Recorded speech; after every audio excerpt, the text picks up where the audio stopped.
Есть. Такая хуйня, ребят. Чикс, присоски посыпали. Хлеб. Идите нахуй, блядь, дебилы. Дайте хоть кофе попить, ебать. Пиздец, ебать.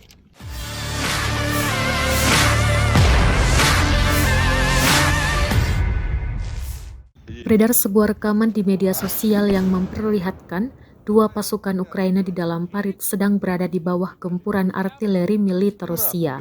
Rekamannya ramai beredar di Telegram pada Sabtu, 3 Desember 2022. Uniknya, meski berada di bawah gempuran artileri, kedua pasukan Ukraina ini tetap santai sambil menyeruput kopi. Meski sesekali harus berlindung di dalam parit, ia tetap menunjukkan wajah yang santai.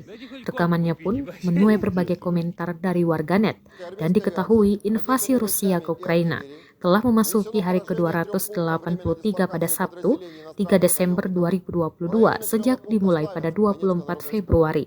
Angkatan bersenjata Ukraina sejauh ini telah kehilangan antara 10.000 hingga 13.000 tentara dalam perang melawan Rusia. Hal tersebut disampaikan penasihat Presiden Ukraina Volodymyr Zelensky, Mikhailo Podolyak, kepada jaringan televisi Ukraina.